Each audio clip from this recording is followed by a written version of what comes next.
జవాబు చెప్పు గంగా, నువ్వు అసలు ఆ పందిరికి ఎందుకు వెళ్ళావు? అది కూడా చదువుకోవాల్సిన టైంలో. అక్కడ పూజ జరుగుతోంది కదా, చాలా రకాల వంటకాలు పెడతారనుకుంటుంది. అక్కడికి ఇది బాగా తినడానికి వెళ్ళుంటుంది. తిండిపోతు పిల్ల. ఎవరిని అడిగి వెళ్ళావు?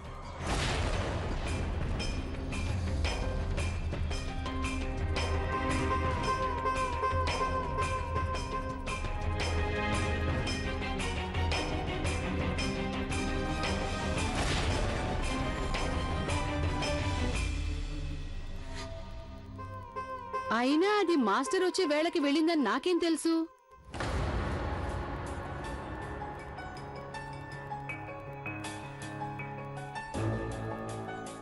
టైంకి వచ్చాగా. ఎక్కడొచ్చావు? నీకోసం తిమ్మన్న గారు గంట వెయిట్ చేసి వెళ్ళారు. సమయం విలువ ఎవరికి తెలిసినట్టు లేదు, ముఖ్యంగా ఈ రోజుల్లో పిల్లలకి. సమయం ఎవరి కోసం ఆగదని ఎప్పటికి అర్థమవుతుందో వీళ్ళందరికీ. సరైన సమయంలో సరైన పని చేయనట్లయితే చేసిన శ్రమంతా వ్యర్థమైపోతుంది. జీవితం అంటే డిసిప్లైన్, అందులో క్రమశిక్షణ అనేది చాలా ముఖ్యం. నీ ఉద్దేశంలో క్రమశిక్షణ పట్ల ఎలాంటి విలువ ఉన్నట్టు లేదు. అదంటే లెక్కే లేదు.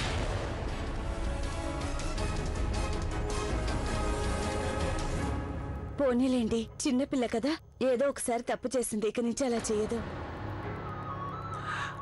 లేదు మాధవి, మళ్ళీ ఇంకోసారి తను ఇలాంటి పని చేయదని గ్యారెంటీ ఏమిటి? నిన్ననేగా ప్రదీప్కి ఈ పిల్లని ఒక ఉదాహరణగా చెప్పాను, గంగ నుంచి నేర్చుకోమని. కానీ చివరికి వాళ్ళ గంగే నాకు నిరాశ కలిగించింది. చదువు విషయంలో ప్రదీప్ నిర్లక్ష్యంగా ఉన్నట్టే ఈ గంగ కూడా నిర్లక్ష్యంగానే ఉంది.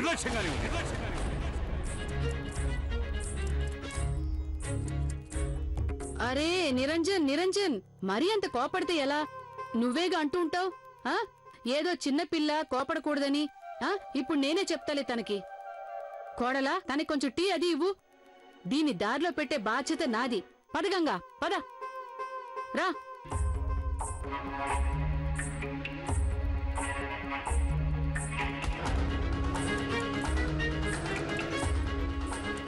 గోవిందయ్య గారు, టీ పెట్టండి.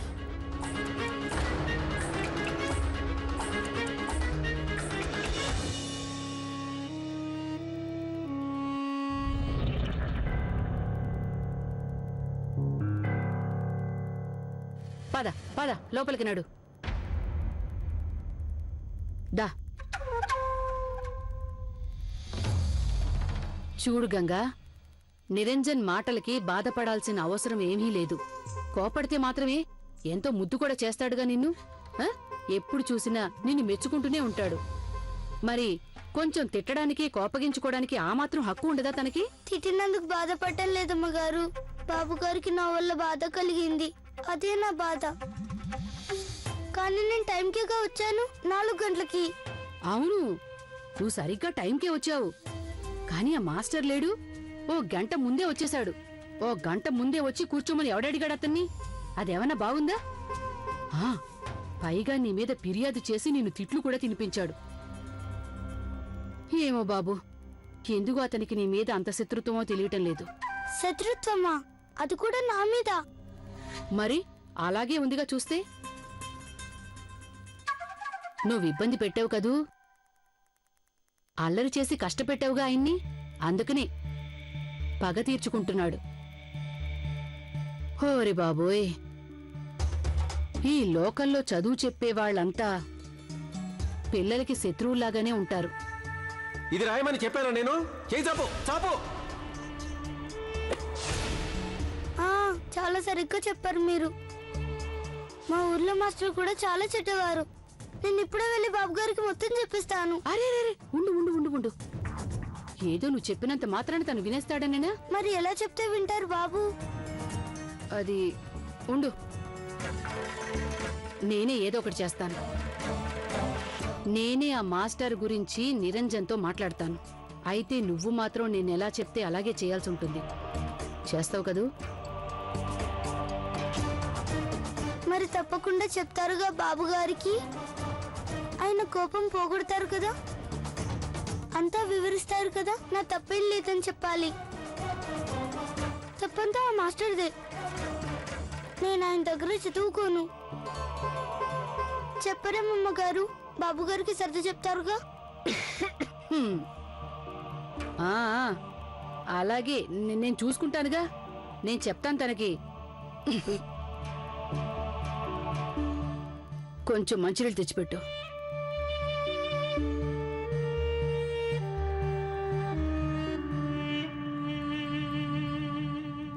మరీ అంత కోపమా? అది ఎవరికి మంచిది కాదు నిరంజన్ గారు. మీకు కూడా అదంత మంచిది కాదు. ఆ పిల్లకు కూడా మంచిది కాదు. దీనివల్ల ఆ పిల్ల అన్నిటికీ భయపడిపోతుందేమో. అసలు గంగ వయసు ఎంతని? ఈ వయసులో ఉన్న పిల్లలు చిన్న చిన్న తప్పులు చేస్తూనే ఉంటారు. అది నాకు తెలుసు రాఘవయ్య గారు. పిల్లలన్నాక తప్పులు చేస్తారు, అల్లరి కూడా చేస్తారు. నేను 100 రకాల అల్లర్లు, 100 పొరపాట్లు క్షమించి వదిలేయగలను. కానీ చదువు విషయంలో పిల్లలు నిర్లక్ష్యం చూపిస్తే అది నేను ఎంతమాత్రం భరించలేను. ప్రదీప్ కూడా తన చదువు గురించి అస్సలు పట్టించుకోవటం లేదు. అది నాకేమాత్రం నచ్చని పని. తనని కోపడాల్సి వస్తోంది. అదంతా పిల్లల తెలియనితనం రాఘవయ్య గారు. వాళ్ళకి తెలియటం లేదు, అర్థం కావటం లేదు. చదువుకోకపోతే తమ ఫ్యూచర్ పాడవుతుంది అన్న సంగతి. క్లాసులు ఎగ్గొట్టడం, ఆటలాడుకోవటం ఇప్పుడు వాళ్ళకి సరదాగానే ఉంటుంది. దానివల్ల నష్టమేమిటో వాళ్ళకి తెలియదు. అలాంటి పరిస్థితుల్లో మన పెద్దవాళ్లేగా వాళ్ళని దారిలో పెట్టాలి. నయానా భయానా క్రమశిక్షణ నేర్పించాలి. ఎవరది? బాబు, మిమ్మల్ని కలవటానికి ఎవరు వచ్చారు? రండి. మే కమిన్ నిరంజన్ బాబు? రండి రండి సత్యేంద్ర గారు, రండి రండి. What a pleasant surprise. రండి కూర్చోండి. చెప్పండి, ఏంటి ఇలా వచ్చారు? నిరంజన్ బాబు, కోర్టులో తరచుగా కలుస్తూనే ఉంటాం. ఒకరికొకరు వాదోపవాదాలు చేసుకుంటూనే ఉంటాం. కానీ అప్పుడప్పుడు కోర్టు బయట కూడా కలుసుకోవాలిగా. విరోధులుగా కాకుండా స్నేహితులుగా కలుసుకోవచ్చుగా. ఆఫ్ కోర్స్ సత్యేంద్ర గారు, ఆఫ్ కోర్స్. ఇంతకంటే కావాల్సింది ఏముంటుంది? నేను బార్ కౌన్సిల్లో మీకోసం వెతికాను. అక్కడ మీరు ఇంటికి వెళ్ళిపోయారని తెలిసింది. అవునవును, ఇవాళ విచారణ కేసు ఒకటే. అయిపోగానే వెంటనే ఇంటికి అయినా వచ్చేసాం. నేను మీ ఇంటికి ఎలాగూ రావాలనుకున్నాను. ఇదిగో ఈ స్వీట్స్ ఇవ్వడానికి. స్వీట్లా? ఏంటో విషయం? ఏదైనా పెద్ద కేసులో గెలిచారా? నా జీవితంలో అతిపెద్ద కేసు గెలిచాను. మా అబ్బాయికి బెంగళూరులో national school of Lalo admission దొరికింది. రియల్లీ? కంగ్రాచులేషన్స్. Thank you. నిజం చెప్పాలంటే ఇంతకంటే పెద్ద గెలుపు వేరే ఏముంటుంది? పిల్లలు చదువుకుని వృద్ధిలోకి రావాలి, పేరు ప్రతిష్టలు తెచ్చుకోవాలి. ఏ తల్లిదండ్రులైనా ఇంకేం కోరుకుంటారు? మీరు సంతోషిస్తారని నాకు తెలుసు. అందుకే ఈ శుభవార్త చెప్పడానికి వచ్చాను.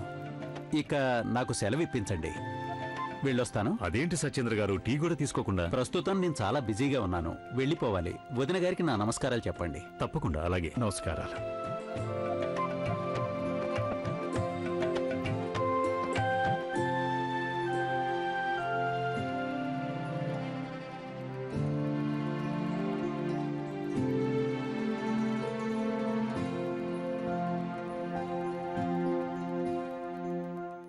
ఏమైంది నిరంజన్ గారు? నాకు చాలా సంతోషంగా ఉంది సత్యేంద్ర గారి అబ్బాయికి Bengaluru national school of Lalo admission దొరికినందుకు. ఆయన మొహం చూసారా ఎలా వెలిగిపోయిందో? నా జీవితంలో కూడా అలాంటి సంతోష గడియ వస్తుందో లేదో. అలా ఎందుకంటారు? సాగర్ చక్కగా చదువుకుంటున్నాడుగా.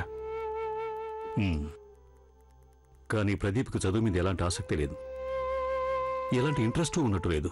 ఇంట్రెస్ట్ లేకపోతే ఏ పని చేయలేంగా. చదువుకోవడం అస్సలు వీలు కాదు. నిరంజన్ గారు, ప్రదీప్ మాత్రం నాకు చాలా చలాకీగా కనిపిస్తాడు. బాధ్యత గలవాడు. తన గురించి మీరేం బెంగ పెట్టుకోకండి. తన మీద ఒత్తిడి తీసుకురావాల్సిన అవసరం నాకేం కనిపించట్లేదు. ప్రతి పిల్లవాడికి తనకంటూ ఒక స్వభావం ఉంటుంది. నేర్చుకోవడం, అర్థం చేసుకోవడం వేరువేరుగా ఉంటాయి. కాలం గడుస్తుంటే ప్రదీప్ కూడా చదువు సీరియస్గా తీసుకుంటాడు. మీకు తెలియదు రాఘవయ్య గారు, నా పెద్ద కొడుకు విషయంలో నేనెన్నో కలలు కన్నాను. నేను పగలు రాత్రి ప్రదీప్ వృద్ధిలోకి రావాలని, కీర్తి తెచ్చుకోవాలని, మంచి పేరు రావాలని, మంచితనం గల మనిషి కావాలని నేను ఎన్నో కలలు కన్నాను. అదేమైనా తప్ప?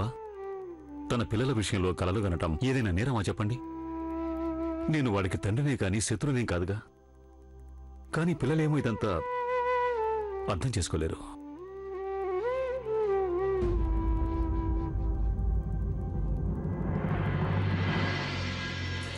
అరే, ఇప్పుడేగా ట్యూషన్ నుంచి ఇంటికి వచ్చాను. సరే సరే, వస్తాను, ఉండండి కాసేపట్లో. బాయ్.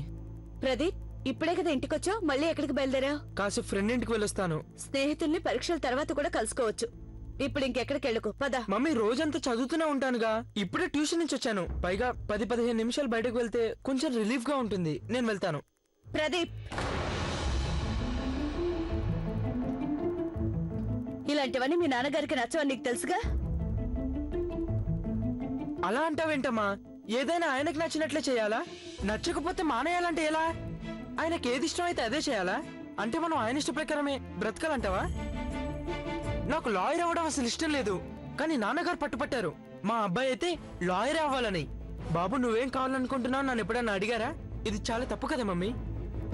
నేను నాన్నగారు అంటే ఎంత భయపడతానో నీకు తెలుసు కదా మమ్మీ. నాకు వచ్చిన ట్రోఫీస్, మెడల్స్ అన్ని అల్మారాలో పెట్టాను నేను.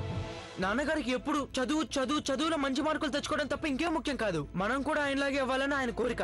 ఆయనలాగే ఆలోచించాలనుకుంటారు. ఆయన ఏం చెప్తే అది వినాలంటారు. సారీ మమ్మీ, ఇక నా వల్ల కాదు. నాకు ఇక్కడ ఊపిరి కూడా ఆడటం లేదు.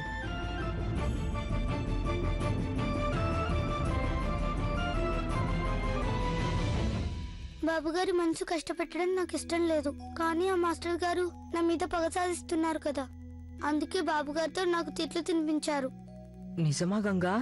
మాస్టర్ గారు నీ మీద పగ సాధిస్తున్నారా? అంత చెడ్డవారాయన? అవును, చాలా చెడ్డవారు. అది నీకు తెలీదు, కానీ అదంతా నాకు బాగా తెలుసు. అంటే నువ్వు అనేది మాస్టర్ గారు నీ మీద పగ సాధించడానికి వచ్చారనేనా? అయితే నీ పని అయిపోయింది. నీకు భయం వేయట్లేదా? లేదు, నాకేం భయం లేదు. ఈ విషయంలో అమ్మగారు కూడా నాతో పాటే ఉన్నారు. ఇవాళ బాబుకి కోపం వచ్చినప్పుడు ఆవిడేగా నన్ను కాపాడారు. ఇదివరకు అమ్మగారు అంటే నాకు చాలా భయం ఉండేది. అప్పుడు ఆవిడ నాకు నచ్చదే కాదు, కానీ నిజానికి ఆవిడ మంచివారు, ఎంతో మంచివారు. చూసావా, నేను చెప్పలే మా నాన్నమ్మ చాలా మంచిదని. ఒకప్పుడు ఆవిడ నేనంటేనే ఇష్టపడేది. ఇప్పుడు నీతో కూడా చాలా చక్కగా మాట్లాడుతుంది. మీ ఇద్దరికి స్నేహం కుదిరినందుకు నాకు చాలా సంతోషంగా ఉంది. ఇందా యాపిల్ తీసుకో. అరే పల్లే కదా, నానమ్మ నిన్నేం కోపడదులే.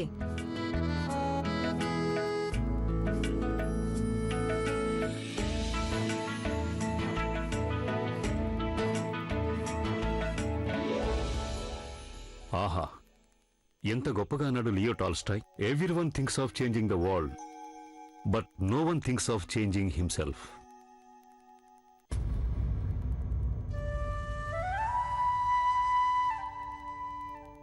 ఏమైంది? Any problem?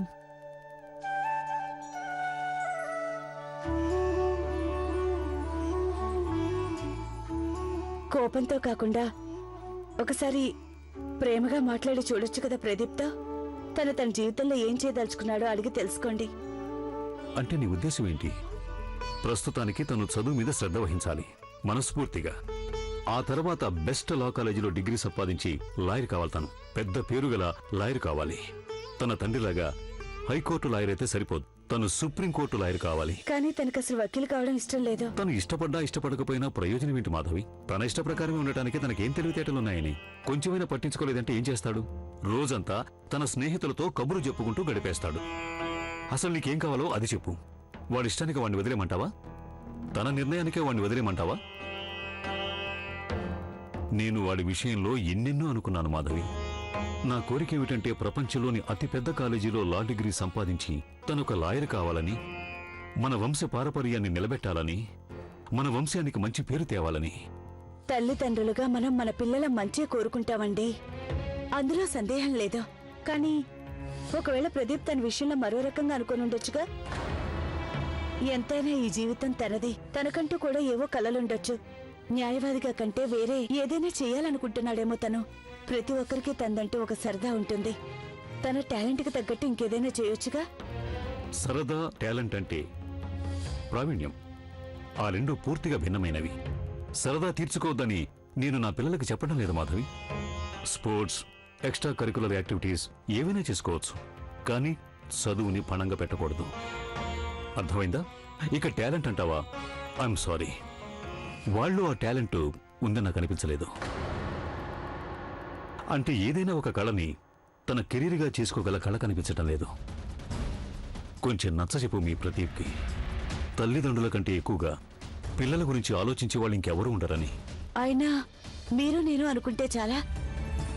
నేను అనుకుంటుంది ఏంటంటే... వద్దు మాధవి, ఈ విషయంలో నేను చెప్పదలుచుకుంది చెప్పాను. ఇక ఈ విషయంలో చర్చించడానికి ఇంకేం మిగలేదు. తనకి గనక తన తండ్రి మీద నమ్మకం ఉండి నా మాట విన్నాడంటే తను తన జీవితం నాశనం కాకుండా తప్పించుకోగలడు. లేదంటే నా జీవితం నా కళలు అంటే అసలు ఇంతవరకు వాడు ఏం జీవితం చూశాడని. కళలు ఫలించకపోతే ఎంత బాధగా ఉంటుందో తెలుసా వాడికి? దేవుడి దయవల్ల నాకు అలాంటి బాధ కలగకుండా ఉండాలి. కానీ వాడి పనులు చూస్తుంటే నాకు ఒకటే అనిపిస్తోంది, కొంచెం కఠినంగా ఉండకపోతే మన ఆశలు నెరవేర్చడం వాడి వల్ల కాదనిపిస్తోంది.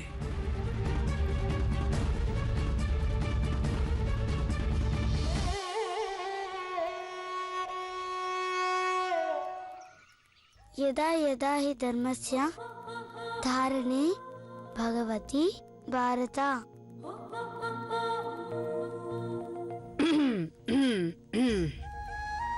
ఏదో అన్నట్టున్నావు గంగా. శ్లోకం చదువుతున్నాను. ఇవాళ కూడా పందిరికి వెళ్ళాలా? వద్దు వద్దు, వెళ్ళి మాత్రం ఏం లాభం? ఆవిడ గారు గీతా పారాయణం ఒక్కరోజుకేగా ఏర్పాటు చేసింది. మరైతే శ్లోకాలు కంటత పట్టడం ఎలా అమ్మగారు? ఆలయానికి వెళ్ళి పూజారి దగ్గర నేర్చుకోనా? అదేం వద్దులే, ఇవాళ ఎక్కడికి వెళ్ళొద్దు. నిన్న మాస్టర్ ఎంత రభస చేశాడో మర్చిపోయావా నువ్వు? చాడీలు చెప్పి నిన్ను తిట్లు తినిపించాడు కదా. అయితే నన్నేం చేయమంటారు అమ్మగారు? అదే, ఇవాళ నువ్వెక్కడికి వెళ్ళడానికి వీలు కాదనుకుంటాను. అందువల్ల మాస్టర్ గారి పాలు కావడం తప్ప వేరే గత్యంతరం ఏమీ లేదు. అదెలా వీలవుతుంది అమ్మగారు? మాస్టర్ గారేమో నన్ను పాఠం కంటత పట్టమని చెప్పారు, కానీ నేను చేయనే లేదు. శ్లోకాలు కంటత పడుతున్నాను నేను. ఇప్పుడు మాస్టర్ గారికి చాలా కోపం వచ్చేస్తుంది. కోపంతో కొడతారేమో. మా ఊళ్ళో మాస్టర్ గారు కూడా చాలా కొట్టేవారు నన్ను. ఈయన కూడా అలాంటి వారైతే? అలాగా, అందుకునేనా నువ్వు మాస్టర్ అన్నా చదువు అన్నా అంతలా కంగారు పడిపోతుంటావు? బతికినంతకాలం వేల ముద్రలు వేసుకుంటూ బతుకుతావా? కొట్టకండి మాస్టర్ గారు, నన్ను కొట్టకండి. ఆ రోజు తర్వాత నేను స్కూల్కే వెళ్ళలేదు. ఎంత కొట్టారంటే బెత్తం చూస్తేనే నాకు భయం వేసేస్తుంది. అవునా, బెత్తం చూస్తేనే భయం వేస్తోందా నీకు? ఛ, ఈ మాస్టర్లున్నారే చాలా కర్కోటకులు లాంటి వాళ్ళు. కానీ నువ్వేం భయపడకు గంగా, నేను తిమ్మనతో మాట్లాడతానుగా. అయినా అదేమిటయ్యా, కొట్టి తిట్టి చదివించడం మంచిది కాదని చెప్తాను. పిల్లల్ని సరిగా చదివించమంటాను. అయినా నా ప్రయత్నం నేను చేస్తాను. కానీ ఏం చెప్పగలం? నా మాట వింటాడో వినడో, కొట్టకుండా ఉంటాడో ఉండడో. పెత్తంతో నిన్ను కొట్టడని ఎలా చెప్పగలం? అలాగా ఆయన్ని మాట వినలేదనుకో. అప్పుడు ఆ దేవుడే నిన్ను రక్షించాలి. ఆ విషయంలో నేనేం చెప్పగలను? హరే కృష్ణ హరే మురారి.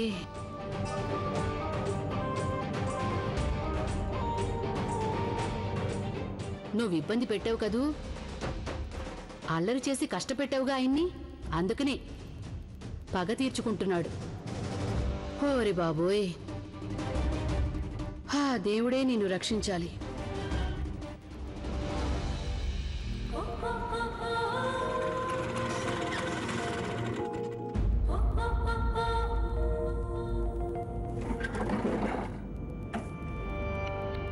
ఆ రోజులే వేరు. ఈ నగరంలో తినేవి తినేటట్లే ఉండేవి. ఇప్పుడంతా రాళ్ళు రప్పలు. అమ్మగారు! ఏమిటి? వచ్చేసారు ఆయన. ఎవరు? ఆ మాస్టర్ గారు వచ్చేసారు. నువ్వేగా చెప్తానన్నావు గంగని కొట్టకూడదని, చేత్తో గాని వెత్తంతో గాని కొట్టకూడదని. నమస్కారాలు మాతగారు. వచ్చేసారా తిమ్మన్న గారు? అవును మాతగారు. ఇదిగో తిమ్మన్న, నీ ఆరోగ్యం జాగ్రత్తగా చూసుకుంటున్నావా లేదా? చూసుకుంటున్నాను మాతగారు. చూసుకుంటున్నాను మాతగారు అంటే చాలా. అద్దంలో నీ మొహం చూసుకో. ఎండ వల్ల ఎంతగా ఎర్రబడిపోయిందో చూడు. ఎండలా ఉంటే నేనేం చేయను మాతగారు. అసలే ఎండాకాలం, పైగా స్కూటర్ మీద వెళ్ళడం రావడం రావడం వెళ్ళడం ఇలా జరగడం సహజమే. గోవిందయ్య గారు, అమ్మగారు, మాస్టర్ కోసం ఒక పెద్ద గ్లాసులో షర్బత్ సిద్ధం చేయండి. దాన్ని నా గదికి తీసుకురండి. తమరి గదిలోనా? అవును, నా గదికే. ఏమన్నా అభ్యంతరమా? అరే, ఇంకా ఇక్కడే ఉన్నావి, వెళ్ళు. వెళ్తున్నా. వద్దొద్దు, ఉండనివ్వండి మాతగారు. నేను అమ్మాయికి చదువు చెప్పడానికే వచ్చాను. అలాగే బాబు, చదివించు. ఏదో 2 క్షణాలు ప్రశాంతంగా ఊపిరి పీల్చుకో. తనేమన్నా పారిపోతుందా ఏంటి? అవును మాస్టర్ గారు, నేను ఇక్కడేగా ఉంటాను. మీరు షర్బత్ తాగిరండి. షరబత్తా?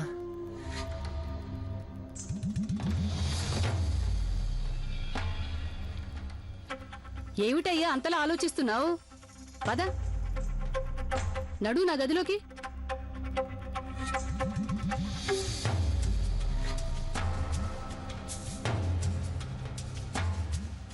చెప్పులు కొంచెం బయట వదిలి.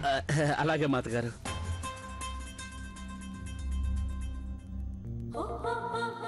దీంతో అమ్మగారు షర్బత్ తాగించి దారిలో పెట్టేస్తారు ఆ మాస్టర్ గారిని.